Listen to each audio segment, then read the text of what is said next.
Muy buenos días, amigos y amigas de Conexión Global RD. Un sábado más en el cual nosotros particularmente les vamos a pedir, como siempre le hemos pedido, que se protejan, que se sigan cuidando, que sigan manteniendo las medidas de higiene, que sigamos ganándole la batalla a la COVID-19. Muy buenos días, queridos televidentes. Como siempre, agradecido de la gentileza de que estén con nosotros hoy sábado a las 10 de la mañana. Bienvenidos también ustedes, porque sin ustedes este programa no tuviera el sentido que tiene. Gracias de todo corazón. Como dice Víctor, vamos a estar hablando del tema del mes, del año, el tema que no acaba. La República Dominicana todo lo complica. Vamos a hablar de Punta Catalina, inclusive de esa Punta Catalina, con una serie de conflictos desde su concesión, diseño, ejecución, inauguración, administración y toda la opción del mundo. Parecería que la República Dominicana simplemente no quiere aprender a hacer bien las cosas. Hablaremos del famoso fideicomiso con Joseph Abreu, un graduado de la Universidad Autónoma de Santo Domingo del área de contabilidad, que tiene una maestría en Derecho Tributario y Asesoría Fiscal de la Universidad Iberoamericana UNIBE.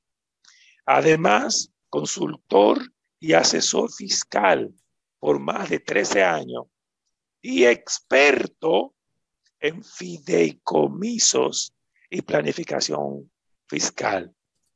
Además, entre tantas cosas, Joseph Abreu es miembro de Participación Ciudadana, específicamente del Consejo Nacional, entre otras responsabilidades internas. Joseph, bienvenido a Conexión Global RD. Muy buenos días a todos, a sus televidentes de Conexión Global. Muchísimas gracias por la invitación. Es un placer para mí poder compartir mis conocimientos respecto al tema en la palestra pública y aportarle a sus televidentes y al país la mayor información de mi parte para que estén empoderados de qué se trata lo que es el fideicomiso, especialmente lo que es el fideicomiso Punta Catalina, y cualquier duda que pueda surgir o que podamos debatir en el marco de esta intervención. Tú sabes, Joseph, que la mayoría de dominicanos, no importa el nivel, no domina el tema del fideicomiso, porque de hecho, desde el punto de vista de negocio, banca, es una herramienta nueva, tiene muy pocos años, por lo menos en el Caribe, en República Dominicana. A pesar de que lo fundaron los fenicios, según la historia, y tiene mucho que ver con Roma. Cuando decidimos hablar del tema, porque es el tema, pensamos en alguien neutro, alguien que tenga la capacidad de poder decir las verdades sin molestar, sin querer agregar nada más que la verdad. Por eso pensamos en ti y agradecemos que estés con nosotros. Joseph, nosotros necesitamos, como si fuéramos alumnos tuyos, que nos ayude a entender qué son los fideicomisos, cuáles son las ventajas, las desventajas, de dónde surge, por qué es una herramienta tan importante para los países en desarrollo. De acuerdo. Bien, vamos a comenzar, a mencionar, aunque de manera anecdótica, el tema de su origen fenicio, que fue ahí fue como en los pañales donde se concibió lo que es esta figura, pero donde se conformó como con las características de cuál lo vemos hoy, fue en el derecho romano, en el antiguo imperio romano, fue que se concibió esa figura del fideicomiso, ahí se le dio nombre, se le dio forma, y su estructura, su origen o su necesidad surge básicamente de la necesidad que tenían los poseedores de patrimonio de separar X patrimonio, principalmente con fines hereditarios, de su patrimonio personal, de modo que no fuera afectado por los riesgos y situaciones que normalmente le pasa a una persona por el ejercicio de su vida, ya sea política, profesional, y ese patrimonio quede ahí protegido para garantizar la herencia de sus descendientes y cualquier otro interés o fin que le pudiera dar. Como bien indica, es una figura nueva en el Caribe. En República Dominicana básicamente tuvo su introducción en 2011 con la ley 18901, pero es una figura muy utilizada en el mundo. En Estados Unidos es muy conocida una figura trust, que son los trusts, tienen el mismo componente, es un fideicomiso, una estructura de fideicomiso muy similar a la que utilizamos nosotros, aunque tiene ciertas características como que en el trust de Estados Unidos, la persona que tú designas como fiduciaria puede ser cualquier persona de confianza, una persona física, un particular, no necesariamente tiene que ser, como es el caso de las figuras que utilizamos en Latinoamérica y en República Dominicana, que se utiliza ya una persona jurídica con objeto exclusivo para eso. O sea, Joseph, habla de un representante, de quien decide utilizar una fiduciaria como herramienta de protección de bienes. Correctamente. Okay, hacía la comparación de la diferencia en lo que es el trust en Estados Unidos y el fideicomiso como se usa en Latinoamérica. Es una figura que tiene mucho uso, principalmente en México, donde tiene más de 22 años aproximadamente de implementada. Y justamente en esta fecha está siendo muy cuestionada por el presidente López Obrador por los malos usos que se le han dado a la figura, que lo vamos a ir explicando a qué se deben esos malos usos. Un fideicomiso es un contrato donde una persona que comúnmente se le denomina fideicomitente selecciona un patrimonio o patrimonios y lo transfiere, lo separa del suyo propio y lo protege mediante un contrato en un patrimonio autónomo, lo aporta mediante ese contrato un patrimonio autónomo ya separado del patrimonio del personal y lo entrega a una segunda persona que es la fiduciaria o la fiducia. La fiduciaria o el fiduciario es la persona encargada de hacer cumplir la voluntad del fideicomitente respecto a esos bienes, cómo se va a explotar ese bien, cómo se va a administrar ese bien, cómo se va a distribuir los beneficios que genera ese bien. Esa persona, la fiduciaria, tiene que administrar ese bien como si fuera propio, tiene que aplicar el principio de buen padre de familia, por así decirlo, en la administración de ese bien. Y un tercer componente que tiene de ese triángulo, el fideicomitente le entrega al fiduciario mediante el contrato, y el tercer componente son los beneficiarios o fideicomisarios o fideicomisarios. Esa tercera figura son las personas encargadas, los beneficiarios, de recibir los beneficios, los rendimientos que genere ese fideicomiso durante su operación. Y los fideicomisarios son los encargados de recibir los bienes que luego de concluido el contrato, el plazo, son los que reciben para atrás a su propiedad interna, a su patrimonio, los bienes que fueron explotados por la duración del contrato. En el caso nuestro, como el tema Punta Catalina, ponle el ejemplo. ¿Quién es el fiduciario? ¿Quién es el fiduciario? Esos tres, ese triángulo. En el caso del contrato de Punta Catalina, todos los tres componentes son del contrato original, son parte del Estado Dominicano, porque los fideicomitentes aportantes, el fideicomitente original es del Estado, es el fideicomitente que controla el contrato, por así decirlo. Están los fideicomitentes aportantes, que son las compañías del Estado que poseen los bienes, en este caso la CDE, que posee la planta Punta Catalina y los terrenos, y también los demás accesorios que se aportan al fideicomiso, que no solo es Punta Catalina, sino también los vehículos, los contratos que tiene firmado para distribución de energía, entre otros elementos. Todo eso lo posee siempre el Estado Dominicano y lo aporta al contrato, al patrimonio fideicomitido y a la administración de lo que es la fiduciaria del Banco de Reservas. La fiduciaria del Banco de Reservas es una división de negocio del banco, es con un objeto exclusivo para administración de fideicomiso. ¿Y los comisarios? beneficiarios o el fideicomisario, que es quien recibe, en este caso, el bien Punta Catalina cuando concluye el plazo de 30 años, es el mismo Estado Dominicano. Es el que está estipulado que será el fideicomisario. Eso se especifica puntualmente en la cláusula 2.15 de ese contrato. O sea que el triángulo está conformado enteramente por entidades del Estado. Esto tiene sus pros, tiene sus contras y además tiene otros elementos que, no, que sí pueden comprometer el bien, pero eso ya lo vamos viendo cuando lleguemos al bloque de Eso te iba a discusión. decir del pro y contra de los fiduciarios como parte de la definición conceptual.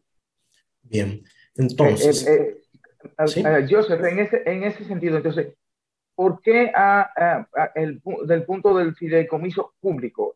¿Cuál es si hay alguna diferencia específica en ese sentido? Ahí hay un punto muy interesante que es bueno aclarar y destacar, y es sobre el concepto público. Ustedes saben que Apple es una compañía pública, Microsoft es una compañía pública. ¿Por qué son públicas? Porque cotizan en bolsa de valores. Y el público puede comprar acciones libremente, invertir dinero en eso mediante compra de acciones. También localmente podemos poner ejemplo de el fideicomiso de RD Vial, también tiene figura de oferta pública. Hay un fideicomiso muy famoso, muy reciente, que fue el fideicomiso de oferta pública de Rica, de la empresa Rica. Leche Rica. De Leche Rica. Ese fideicomiso, sí, ellos aportaron los derechos de sus acciones a un patrimonio o a un fideicomiso de oferta pública. Entonces, por esa característica es un fideicomiso. Dentro de la ventaja de un fideicomiso de cualquier tipo, como le dije, es la protección del bien. O sea, un fideicomitente tiene en su patrimonio un sinnúmero de bienes y quiere proteger un bien exclusivo por cualquier fin, un bien o un derecho que él posee, y lo separa de su patrimonio, de modo que si él es demandado, si él es afectado por cualquier situación, esos bienes no se tocan porque están protegidos en ese contrato y simplemente se pueden afectar por los compromisos que asuma la fiduciaria con cargo a ese contrato, no por las acciones que haga el fideicomitente con su patrimonio, por la demanda que pueda recibir el fideicomitente. Entonces, por eso se elige esta figura para separar patrimonio, normalmente con fines hereditarios, otras veces con fines de explotaciones de bienes inmobiliarios, con explotaciones de bienes o derechos como son las acciones. Se puede crear un fideicomiso con cualquier fin. Por eso hay muchos tipos de fideicomiso, que están los más comunes, que son los inmobiliarios, tanto inmobiliarios de inversión inmobiliaria y desarrollo inmobiliario, están los inmobiliarios que son para desarrollo de vivienda de bajo costo, que es un tipo de fideicomiso que tiene su ventaja distinta uno del otro. Hay fideicomisos filantrópicos, que cuando yo aporto un bien para beneficio de fundaciones o de un objeto no lucrativo. Hay fideicomiso de inversión, hay fideicomiso de valores de oferta pública, hay fideicomiso de garantía, donde yo aporto un bien que va a servir de garantía para un financiamiento específico, pero yo lo separo de mi patrimonio para que ninguna otra situación me lo afecte y por lo tanto, quien me va a hacer el financiamiento, que puede ser una emisión de oferta pública, pueden combinarse, entienda que ese patrimonio que es garantía del financiamiento que él me está dando está protegido. Esos son básicamente los elementos que motivan a la conformación de un fideicomiso. Con esta explicación conceptual de lo que son los fideicomisos, vamos a nuestra primera pausa comercial y al volver seguimos con José Abreu, especialista precisamente en fideicomisos.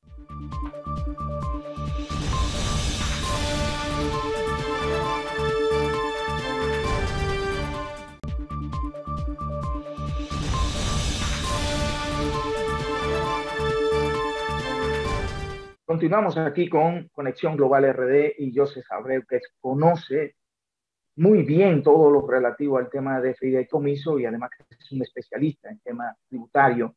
Y por eso estamos conversando con él en el día de hoy para que todos ustedes comprendan y entiendan esto que va a ser un tema de mucho debate y de mucho análisis de cara al futuro, porque la figura del fideicomiso llegó para quedarse en República Dominicana, pero hay que aclararlo bien. José Abreu, ¿cómo ayúdanos a entender claramente la diferencia, como lo habíamos comentado, de una empresa privada de carácter público, como Apple, que tú ponías el ejemplo, y lo que es un caso específico como Punta Catalina, que ya es una empresa del Estado que pasa a ser administrada mediante el sistema de fideicomiso y qué implicaciones tiene, diríamos, si yo puedo mañana tomar la decisión de comprar acciones en esa empresa de Punta Catalina o no. De acuerdo.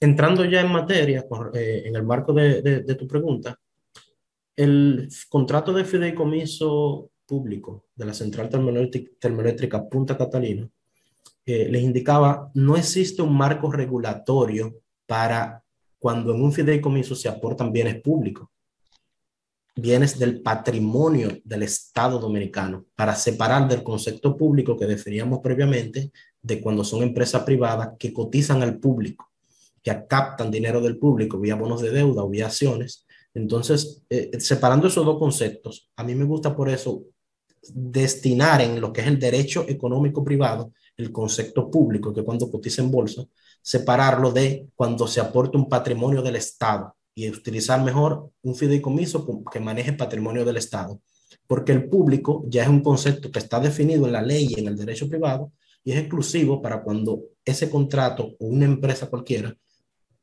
cotiza en bolsa al público. Entonces, separando esos dos conceptos, queremos entrar ahora en Punta Catalina. También ocurre en lo que es el fideicomiso Red Vial, también ocurrirá en lo que es el fideicomiso de desarrollo turístico de Pedernales.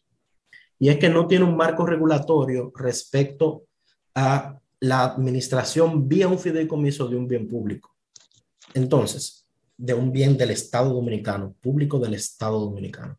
¿Qué pasa? Se utiliza esta figura establecida en la ley 189-11, que es concebida para el derecho privado y tiene su característica, su secretismo, sus protecciones, su forma de manejarse para el derecho privado, que no son las mismas formas en las que se maneja una entidad que administre bienes públicos. Por eso es que debe establecerse un marco regulatorio con rango de ley para establecer qué se debe hacer y que no quede a voluntad de la persona que está configurando el contrato del fideicomiso, como es el caso que actualmente ocurre.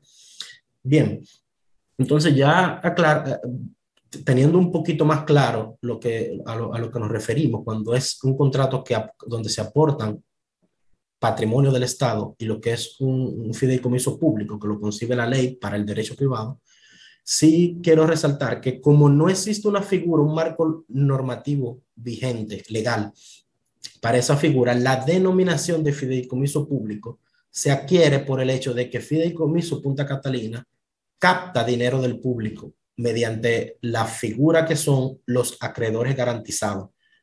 Los acreedores garantizados son personas que van a poder invertir, puede ser usted, puede ser yo, sí, el público en general, vía el mercado de valores, la Bolsa de Valores de República Dominicana, podrá comprar, como lo hace con los bonos de Hacienda, los bonos del Banco Central, también podrá comprar bonos de la planta Punta Catalina cuando se haga la emisión y por eso captará, por eso es un fideicomiso público, porque emite valores a la Bolsa de Valores Dominicana, también lo podrá emitir valores al mercado de valores internacionales y a otros mercados.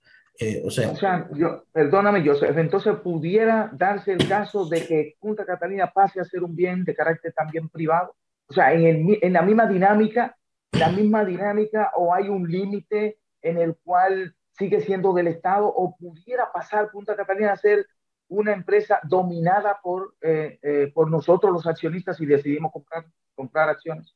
Bien, en el marco de esa figura, que son los acreedores garantizados que van a contraer deuda con cargo al patrimonio del fideicomiso, que es la Central Termoeléctrica Punta Catalina, existe un riesgo, porque como esa deuda, esos bonos que yo voy a apretar al fideicomiso público Punta Catalina, está garantizado con ese bien, cualquier incumplimiento que ocurra, pues yo tengo un certificado de garantía fiduciaria que tiene un procedimiento para materializar esa garantía. Por lo tanto, yo ejecuto el bien y ese bien pasa a ser mío porque el Estado no me lo pagó. Pero también está otra figura, que es la figura del fideicomitente adherente, que es una figura que se agrega en la cláusula 5.8 del contrato de Punta Catalina, que establece que mediante aportes, a veces muchas personas dicen que como que el dichoso comité técnico lo pudiera autorizar sin ningún aporte, pero sí deben hacer un aporte, deben hacer un aporte ya sea en dinero o en más bienes o en derechos, deben hacerlo, pero sí el comité técnico en representación del fideicomitente original, que es el Estado, lo puede aceptar e incluirlo en el patrimonio, y dice en la cláusula 5.8 que se adhieren con todos los derechos en todos los aspectos. Asimismo lo indica. Entonces, yo sé, a propósito de lo que señalas, para que sigas, es bueno que digamos que esos son los dos puntos de conflicto, el adherente y el comité técnico. Me gustaría luego, cuando termines la idea de la pregunta de Víctor, que nos diga por qué eso ha generado tanto conflicto. Y aprovecho para decirte, si el Estado es inembargable y Punta Catalina es del Estado, tú hablas prácticamente en algún momento de que puede ser embargado por incumplimiento. ¿Cómo sería eso? Bueno, en este caso estamos utilizando una figura del derecho privado, la figura del fideicomiso del derecho privado, y si yo establezco un certificado de garantía mediante una figura de derecho privado, pues ese bien en particular sí va a poder ser embargado porque está amparado en una modalidad donde la cual yo voy a emitir bolsa. Por ejemplo, si yo emito valores de deuda en la bolsa de Estados Unidos, eso ahora pasa a ser administrado por la SEC de Estados Unidos, esa emisión de deuda. Entonces, hay acuerdos que dicen que si hay un incumplimiento, pueden afectar los bienes en garantía, pero también si el contrato protege de alguna manera esos bienes cuando establece que en caso de que se pudieran ver afectados esos bienes o que hayan incumplimientos o pagos pendientes, el, el Estado, el fideicomitente original, que es el Estado, pudiera intervenir para salvaguardar esos bienes, o incluso el comité técnico puede solicitarle al fideicomitente original que un apoyo presupuestario para cumplir cualquier obligación que surja. Entonces, con esas figuras ambiguas, es que, aunque se dice que no, se compromete lo que es el patrimonio público de manera ilimitada. ¿Y cuál es el issue, el problema que genera esto? Que todo esto se hace sin la aprobación del Congreso de la República Dominicana, que es quien tiene que aprobar los endeudamientos, los diferentes tipos de endeudamiento que pudieran afectar un patrimonio público, que pudieran comprometer el patrimonio público. Hay una ley de crédito público que debe observarse, y el contrato, aunque se intuye que lo debe cumplir, no lo dice expresamente. Y cuando yo no tengo un marco regulatorio para regular ni empresas ni fideicomisos que administren patrimonio del Estado, entonces tendría que establecerlo expresamente para que no quede temor a duda. ¿Y por qué esto es importante? Porque, por ejemplo, en el fideicomiso de RD Vial, ahora mismo emite valores de deuda sin autorización del Congreso, sin pasar por el filtro de la aprobación del Congreso, y está comprometiendo recursos del Estado dominicano con esa deuda sin el debido control. Bien, eso es lo que pasa con los acreedores garantizados. Con el tema de los fideicomitentes adherentes que están en la cláusula 5.8, el tema es que no establece límites de a qué se refiere cuando dice que se adhieren en todos los aspectos. ¿Los aspectos de quién? De un fideicomitente como es el Estado. Pasa a ser entonces ahora, va a tener el control de la administración, de todo lo que autoriza el fideicomitente. También ellos tendrían que tener voto y voz a la hora de autorizar cualquier situación o cambio en el contrato. Pueden autorizar ahora con voto y con voz la adición de nuevos fideicomitentes adherentes a partir de los primeros que se agreguen. O sea, ¿cuáles son los límites que tiene esta figura del fideicomitente adherente? No se establecen, porque solamente tienen un solo parrafito, 5.8, que no amplía. O sea, debe ampliar cuáles son los límites que van a tener para garantizar que no se comprometa. Y en términos general, tanto para la inclusión de fideicomitente adherente como para la figura de los acreedores y figuras como la rendición de cuentas que debe observar el fideicomiso. En todos los casos debe entenderse que lo que se está administrando es un patrimonio público, por lo tanto debe siempre estar suscrito a todas las leyes de libre acceso a la información, deben hacerse los procesos de compra y contratación vía la ley 340-06, debe hacerse el endeudamiento vía lo dispuesto en la ley de crédito público y también la ley de contrataciones y la parte de transparencia. De transparencia, y debe estar también sujeto a lo que es la revisión de la Cámara de Cuentas o de la Contraloría General de la República, si ellos así lo administran, porque estamos hablando de bienes públicos. Entonces, como se está usando una figura del derecho privado, eso tiene entonces, hasta que se cree una ley que así lo disponga, debe estar plasmado en el contrato para que nadie tenga dudas de eso y no ocurra lo que está ocurriendo en otra cosa, yo sé que observamos, yo sé que no tiene, por ejemplo, en la administración pasada, el gobierno pasado hablaba de un 50%. Aquí no se habla de nada, o sea que desde 0 hasta 100 interpretativamente está abierto. Eso yo considero que nos expone demasiado también. Sí, realmente tiene una protección de mercado, por así decirlo. Se supone que nadie va a invertir en un patrimonio que esté comprometido en más de un 50%. Pero no lo dice. No lo dice, ese es el punto, que no lo dice, debe especificarlo, claro, los límites. Hay una preocupación en sentido general que se está dando, y es que ya esto fue aprobado en la Cámara de Diputados.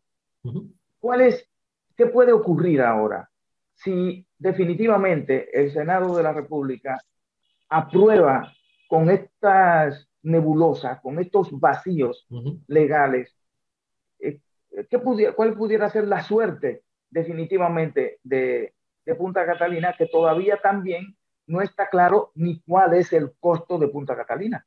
No hay nada claro respecto de hasta dónde Punta Catalina cuesta lo que dicen que costó, o si fue parte de un proceso de, como se habló en su momento, de que Odebrecht tuvo 39 millones, me parece, de dólares, se decía, que estaban involucrados para el tema de Punta Catalina. Todo esto, eso como un enredo. Ayúdanos a desenmarañar ese asunto. Bien, es bueno, sí.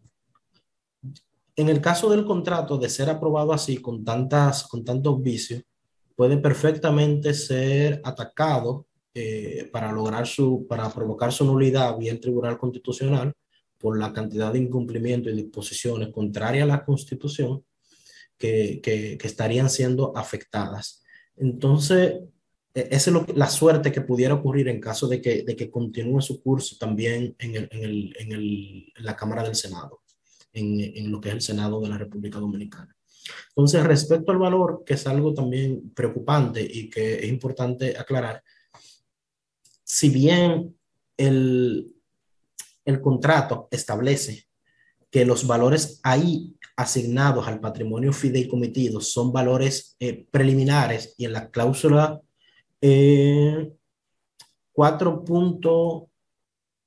El contrato establece en una cláusula, me parece que la 4.2, la 5.1, no lo recuerdo ahora mismo, pero establece sí que esos valores son preliminares y que están sujetos a que los fideicomitentes, que en este caso la CDE y el Estado Dominicano, aporten sus valores de mercado. Mientras tanto, se le están asignando valores de lo pagado al contratista, que se compone básicamente los 2.340 millones, se componen puntualmente asignado a la planta de lo que se le pagó al contratista Odebrecht, que fueron los 1.945 millones del contrato original, más los 395 millones del acuerdo que se llegó cuando la Odebrecht reclamó los 700 millones para evitar el arbitraje. Pero eso es un valor de contrato. Hay otros costos que ahí no fueron incluidos y que debieron ser incluidos en este tipo de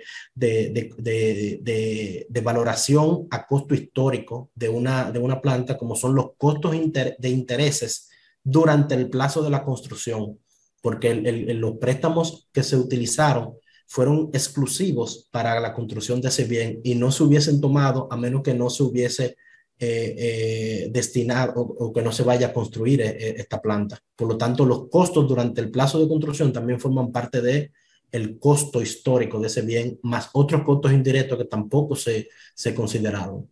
¿No se supone, Joseph, que para ejecutar una propuesta de negocio se debe tener determinado sin la menor duda posible el costo total de esa planta? Es así. Se debe tener por diferentes razones. Primero, porque es un pendiente. Tenemos que saber cuánto le costó al Estado esta inversión, al pueblo dominicano, cuánto le costó realmente esta inversión. Pero sí es bueno aclarar que la forma en la que se valorice el patrimonio aportado al fideicomiso va a depender, luego que se adhieran los fideicomitentes adherentes, cuál es la proporción del Estado en la distribución de los beneficios que genere el fideicomiso Punta Catalina. Mientras menos es el valor, más fácil completan el 50% los fideicomitentes adherentes para lograr el 50% o el control de Punta Catalina. Mientras más grande es la valorización del valor de los bienes aportados, más representa o más complicado tienen los fideicomitentes adherentes para alcanzar el 50% de los beneficios, de la distribución de los beneficios. Ampliar un poquito más respecto a lo que es valor y a lo que es costo, que son conceptos diferentes y que deben ser clarificados aquí. Vamos a clarificar el costo, la parte de costo y valoración después de esta pausa y continuamos en unos minutos con ustedes en Conexión Global RD.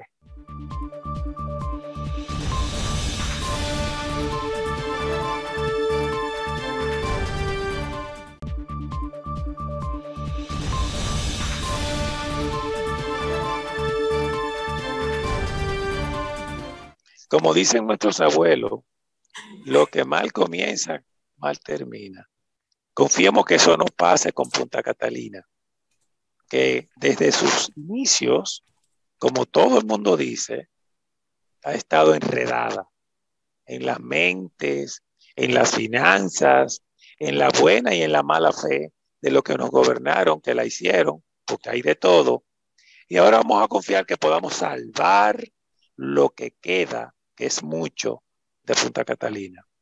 A propósito de la fiduciaria, el comité, los comisarios y todas las demás cosas que implica un contrato que dice nuestro presidente que no es un contrato, vamos a terminar hablando con Joseph Abreu sobre su parecer sobre el particular. Joseph, ¿qué opinión personal, profesional te merece todo lo que está pasando respecto a Punta Catalina y el famoso fideicomiso? De acuerdo. Ya con la parte de mi valoración personal, te la voy a extender un poquito más adelante para cerrar la idea de lo que es la diferencia entre lo que es un costo histórico y lo que es la valorización y las implicaciones que tienen cada uno de estos temas. Respecto a lo que es el costo histórico, como te indicaba, va a incluir todos los costos incurridos en la puesta a punto, en la puesta en operación de la planta. Además de lo que se le pagó a los contratistas, que son los 2.340 millones indicados, también deberían incluirse para su costo histórico los costos de los intereses durante el plazo de la construcción y los costos de otros costos indirectos que pueden estar asociados por el manejo durante el periodo de la construcción, también forman parte del costo, de lo que es el costo histórico. Esto nos va a servir para establecer cuánto le costó al Estado. Ahora, eso no representa el valor de Punta Catalina, porque el valor de un activo está representado por otros temas más asociados a su valor razonable o valor de mercado.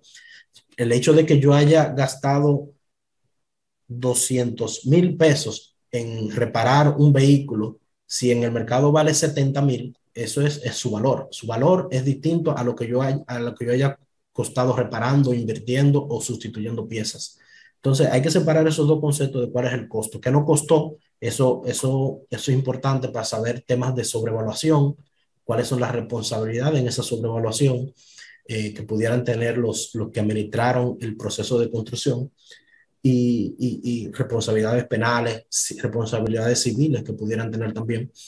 Entonces eso es la importancia de establecer cuál fue el costo, porque se le dijo a este país que iba a costar 1.945 y probablemente llegue a los 4.000 millones si consideramos todos los elementos. Entonces, considerando las alternativas y lo que le ha costado esa misma planta en otros países, o lo que cuesta generar esa cantidad de kilovatios, de megavatios en el mercado, probablemente hayamos superado por mucho el costo de generación por megavatio hora. Entonces, eso es bueno aclararlo por ese concepto. Ahora, entrando a lo que es la valoración de la planta, el valor que tiene, eso va a depender. Primero, hay muchos métodos de valorar una planta.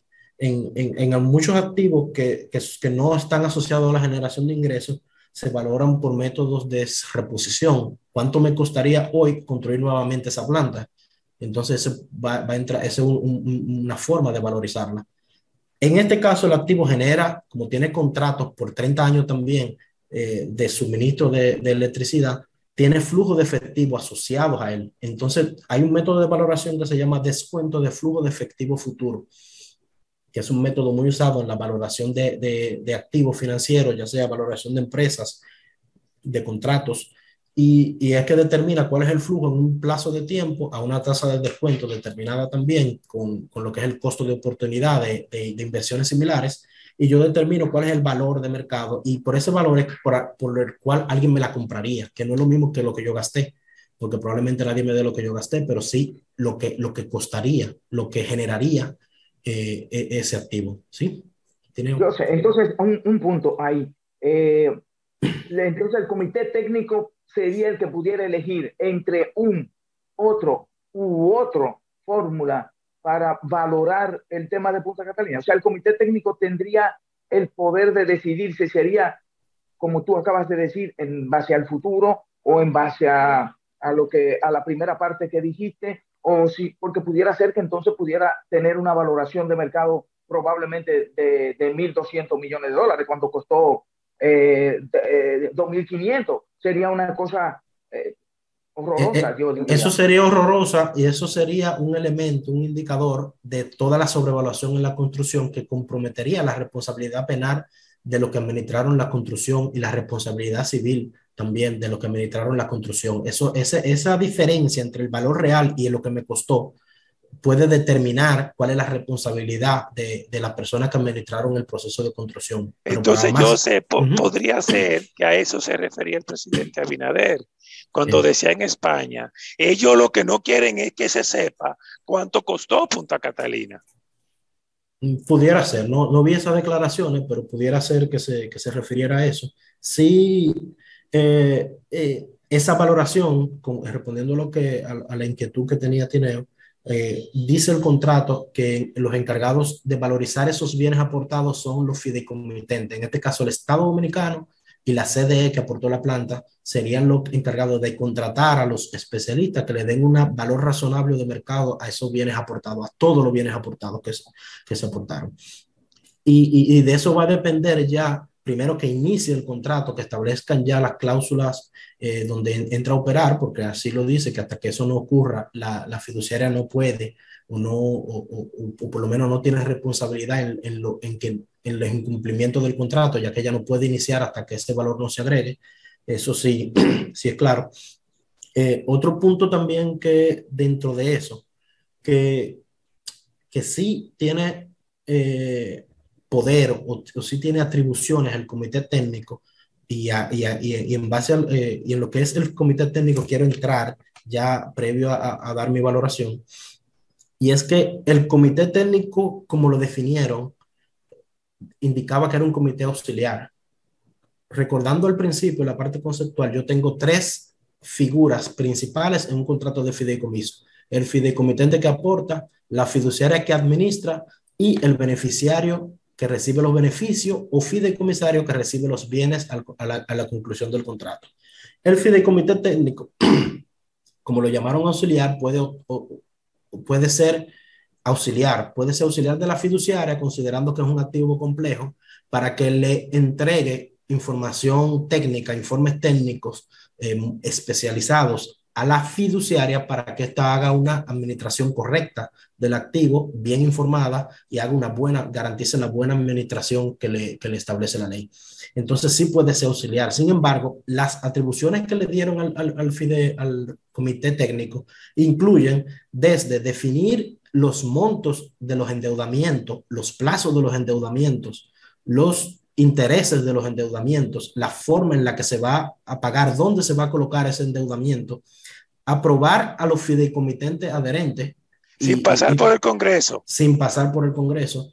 También Joseph, ayúdame ahí también a entender esto, y con la garantía soberana del Estado. Con la garantía del patrimonio del Estado inicialmente, pero también hay cláusulas que disponen que en caso de que esa garantía se vea muy comprometida, el Estado, el comité técnico puede requerir apoyo presupuestario al Estado para inyectarlo al fideicomiso y garantizar los cumplimientos de los compromisos asumidos. Entonces, Joseph, ese no es un contrato leonino, ese es un contrato endemoniado. Es un contrato que genera muchísima preocupación, principalmente esas figuras.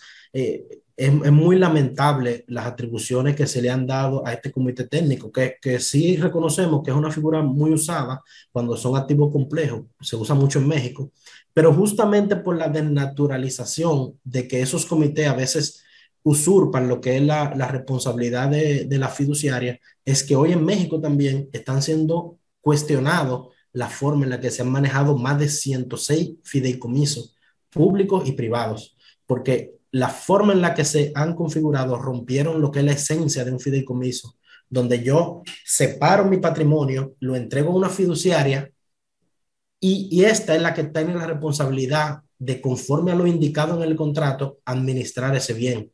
Y algo muy claro, que también se ha desnaturalizado aquí en lo público y en lo privado, y es que el fideicomitente solo habla con la fiduciaria mediante el contrato, lo que dispone el contrato, y mediante adenda al contrato.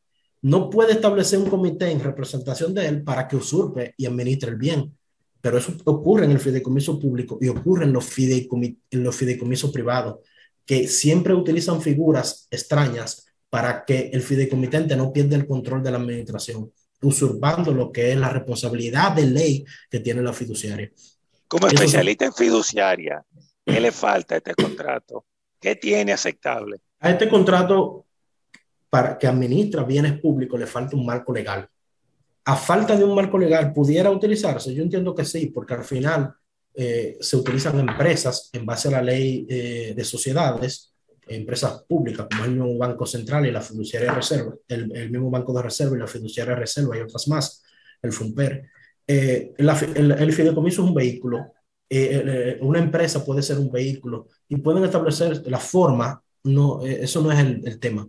Y robar el patrimonio del Estado, que se haga, o sea, se puede hacer mediante un fideicomiso, como se puede hacer o como se ha hecho sin fideicomiso. O sea, que sí, el riesgo no está en la figura que se utilice.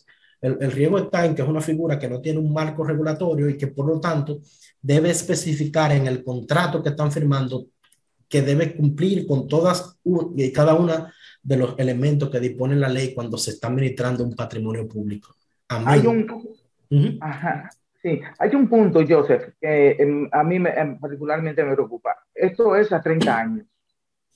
Y si mañana no me interesa seguir, porque el Estado Dominicano no es un asunto propiedad privada, si mañana de alguna manera la población por alguna vía, ¿cuál sería la vía que tiene el pueblo dominicano para rescindir este bendito contrato? ¿Hay algún mecanismo? O sea, porque el pueblo dominicano, la gente habla de pueblo y de soberanía, pero entonces, ¿cómo puede el pueblo dominicano tener un mecanismo para rescindir algo que puede resultar ser dañino para sus derechos?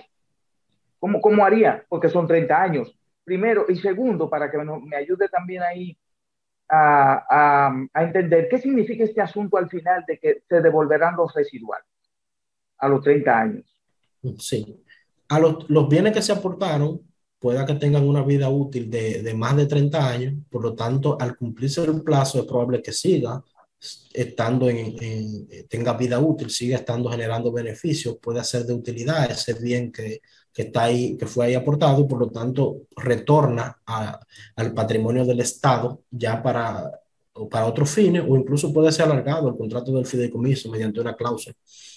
Entonces, respecto a la rescisión de este contrato, estaba buscando la cláusula específica, pero sí, también todos los contratos de fideicomiso establecen las cláusulas de rescisión del fideicomiso, y siempre es el fideicomitente o los beneficiarios que establecen o que disponen la rescisión del contrato en cualquier momento. O sea que el Estado aunque esto sea por ley.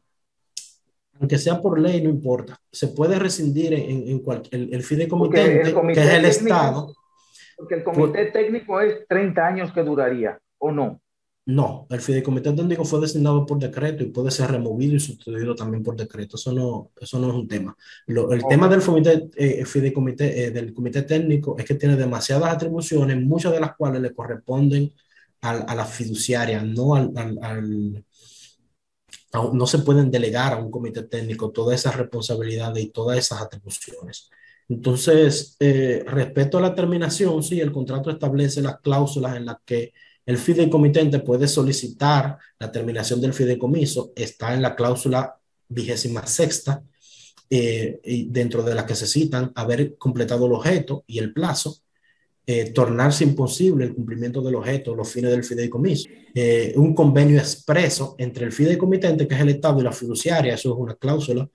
La renuncia o sustitución de la fiduciaria, si no se puede conseguir otra nueva, también puede ser demostrarse la existencia o cargas o gravámenes que afecten el patrimonio y que imposibiliten la concepción del objeto o el fin del fideicomiso. Pero sí, las acciones de terceros que pongan fin al fideicomiso es una forma de terminar el contrato. Por ejemplo, si el contrato entra en un proceso de impago y los acreedores garantizados materializan la garantía, eso quiere decir que embargan o cobran su deuda mediante los bienes dentro del contrato. Por lo tanto, el fideicomiso ya deja de ser, ese contrato pasa a ser a los acreedores. Yo sé, oyéndote, sí, para finalizar, me hago la siguiente pregunta. ¿Cómo se puede explicar, entendible, que un contrato tan delicado, no solo por ser de Estado, sino por los miles de millones de dólares que implica, se haya diseñado con tantas complejidades que parecen enredo, que inclusive parece que no fueron expertos los que lo hicieron? O si lo hicieron expertos, ¿cómo se justifica tanta confusión? Se justifica en el hecho de que la figura fue concebida para el derecho privado y todas las cláusulas ahí contenidas son componentes de la relación que tiene elementos dentro del derecho privado. Entonces, cuando tú haces ese crossover de derecho privado a administrar bienes públicos y no hay un marco regulatorio, entonces queda muy ambiguo, queda entre un bombardeo de intereses queriendo garantizar unos fines y otros intereses privados, unos intereses públicos y no privados, y hacen como quien dice un arroz con mango, tratando de garantizar lo que es los términos, o tratando de hacer ese híbrido entre un contrato concebido para administrar activos privados cuando se está administrando patrimonio del Estado Dominicano. Entonces, eso es lo que lo hace complejo, pero la mayoría de cláusulas son las mismas cláusulas que establecen la mayoría de fideicomisos en el mundo entero para fines privados. ¿Quiénes son los responsables, para finalizar, de que se cumpla la ley y no se exponga nuestro bien ante este contrato y lo que pueda venir? Y entonces también, Manuel, sí, definitivamente es absolutamente necesario que haya una ley de fideicomiso público. En vista de que es una figura que aparentemente va a tener un uso muy, muy continuo, principalmente en esta administración gubernamental, es elemental que haya una ley, y de hecho hay un proyecto de ley que se sometió a mediados del año pasado, que está en proceso, para darle un marco legal, regulatorio, a lo que es un fideicomiso o una empresa cuando incluye patrimonio público dentro de su patrimonio, valga la redundancia. Ese es el punto que le hace falta para que esto tenga una vigencia. La otra pregunta, ¿cuál era? Disculpa que la... garantía de que protejamos Punta Catalina. Bueno, los responsables, que también lo mencionaste, aquí obviamente son el Poder Ejecutivo, que sometió el contrato y que lo configuró, y el Congreso en su función de fiscalización, que está quedando muy pobre. Vimos ahí unas declaraciones de un diputado muy Muy triste. renombrado, pero que aunque se le ha cargado toda la carga a él solo, todos los diputados ahí aprobaron ese contrato, como normalmente lo Sin hacen, leerlo. sin, sin, sin, sin cumplir con esa responsabilidad que nosotros los votantes le damos, depositamos en ellos para que nos representen y fiscalicen nuestro patrimonio. Entonces Entonces, ellos están violentando eso, está el Estado violentando al establecer esta cláusula sin un marco regulatorio y sin disposiciones claras dentro del contrato, también está comprometiendo su responsabilidad. Con todas estas respuestas, cerramos el Conexión Global RD de hoy, agradeciendo a George Abreu su participación y comprometiéndolo a volver. Nos vemos el próximo sábado.